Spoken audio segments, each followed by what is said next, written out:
Hi everyone, I'm David Aragona, and this is the May 26th edition of Horses to Watch, where we carefully look back at some trips, looking for horses that might have encountered adversity in prior starts, or maybe weren't given their best chance in races and could be worth betting back when they run back in the future. This week we're taking a look at 3 races from last week at Belmont Park, 1 race from Thursday, and 2 races from the Saturday card, a mix of dirt and turf races on this show. We're going to begin with the race from last Thursday. It is the 4th race on that May 20th card. This is a claiming 40,000 for fillies and mares going 6.5 furlongs on the dirt. Let's break these horses from the gate, and I want to focus on the number 2, Forever Changed. This is a filly who was making her first start off the claim for Rudy Rodriguez, sticking at this $40,000 level, and this is not a bad trip in the sense that she has trouble. It's just a perplexing ride. I'm not really sure what to make of what the rider is doing on this horse.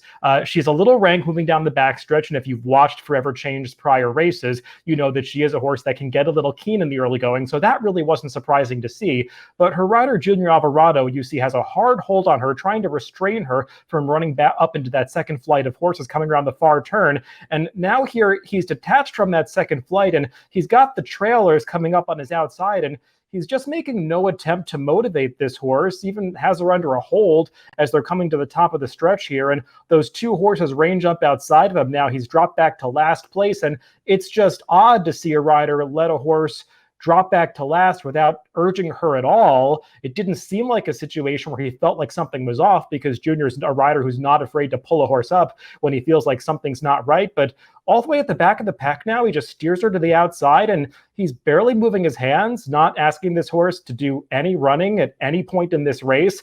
It was just very odd. She's a horse who went off at 6-1 in this race. Some people might say that was a little cold on the board for a horse who was first off the claim for Rudy Rodriguez. Make of that what you will. But I just thought this was a really strange ride. And you can see she passes 1 horse, actually her uncoupled Rudy Rodriguez stablemate at the end of this race, to finish 6th, despite the fact that even coming to the wire, her rider is basically just standing up in the irons. If you look at the chart of this race, there's actually a mistake. In the chart, she's listed as finishing in last place. As I said, she actually finished 6th, beating 1 horse, as you can see on the replay. Hopefully that gets corrected in the chart by the time that she runs back. This is one I just don't know really what to make of it. She should have improved first off the claim for Rudy, and they really made no attempt to run with her. So we'll see what kind of spot she shows up in next. I hope that there was no injury and everything was fine with her when she came back to the stable. But just a really odd circumstance, and a horse I'll be curious to see how she does next time out. Let's move on to a couple of races from Saturday, 1 on the turf and 1 on the dirt. We'll begin with a turf race, race 2 on that May 22nd card at Belmont. This is a maiden claiming $40,000 race going 1 mile and a 16th on the inner turf course. Let's break these horses from the gate. We're going to focus on the number 2, Hilliard.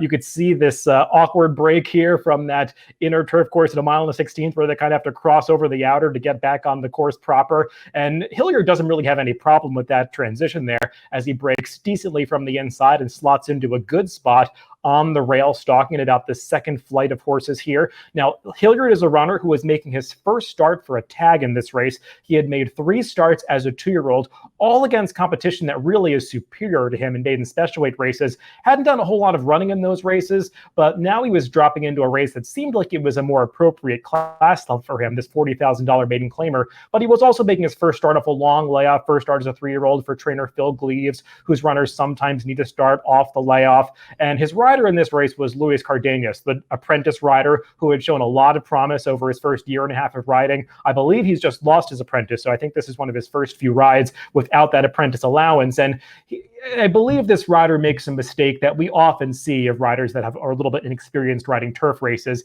And moving down the backstretch, Hilliard now, as we pick him up, is in those white silks with the white saddle towel, now in about 6th place on the rail.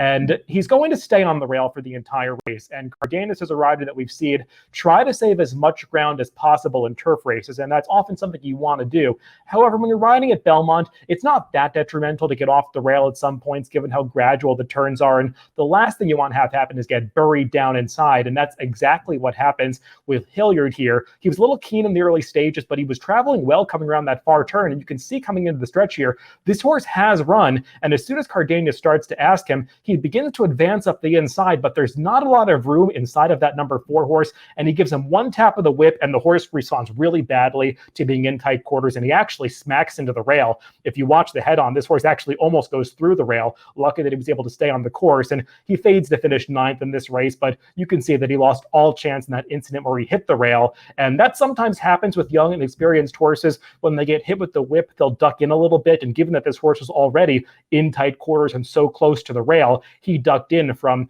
getting whipped in mid-stretch. So, I mean, that just goes to show people who say that riding without whips is going to be more dangerous. I think riding with whips can be dangerous at times when horses react badly to getting hit with the stick, and that's what happened with Hilliard here. So he's one that when he comes back second off the layoff next time for Phil Gleaves, if he's in a similar class level, I think he's one that could really improve, because I would imagine he would have been about 4th in here, maybe even higher than that, if he had gotten through on the inside and had that clear run. And if he improves next time second off the layoff, I think we'll see him better on that performance. Let's finish things up with one more race from Saturday's card, May 22nd at Belmont. This is the 8th race going back to the dirt. It's a New York bred non-winners of one allowance race going 6.5 furlongs for the fillies and mares. Let's break these horses from the gate, and we're going to focus on, once again, the number 2, as we're all number 2s on this show, and that is Beautiful Karen this week.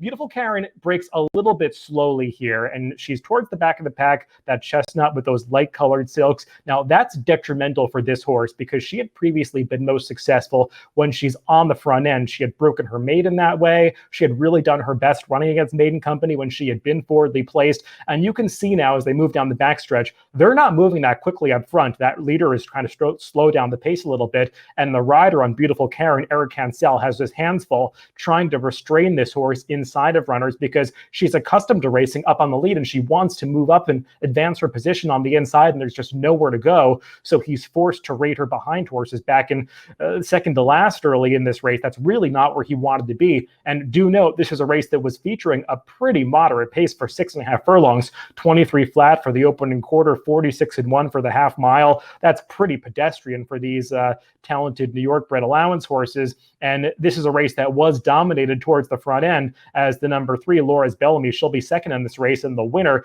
Pleasure Luck, was stalking her early. She's going to pass her up the rail at the very end. But look at Beautiful Karen on the inside. She's got her head cocked to the side. She's reacting badly to the kickback a little bit, something that she's not really experienced with running through. But she's actually finishing up decently at the end of this race. For a horse that's never really passed other horses before, I thought she did well to almost hang on for third here, making that move up the rail in mid-stretch. And she's one that did improve her speed figure quite a bit in this race, despite having that poor start and getting that uncomfortable trip for her. So she's one that maybe might be improving now that she's broken her maiden, making her second start against winners here. So she is a horse that I think could do better next time, maybe when she's in a 7 furlong race or going a bit farther. If she's able to set a more moderate pace and break cleanly, I think she'll do better. She's going out for the Linda Rice barn. I know that barn's in a little bit of turmoil right now with that suspension that was handed down, but it seems like that's not going to be resolved for a little while. So I imagine she'll start again for Linda Rice next time. And if she's in a similar spot and can break cleanly, I think Beautiful Karen will give her a better account of herself when she comes back in her next start. So those are all the horses to watch for this week. Remember, if you want to follow these horses moving forward, you can add them to your horse watch on DRF.com. Get watch mail when they run back. Just add these horses to a list and you'll get email notifications when they are entered back in the future. That's how I like to follow these horses. So thanks for tuning in this week, and make sure to catch future episodes of Horses to Watch on upcoming Wednesdays.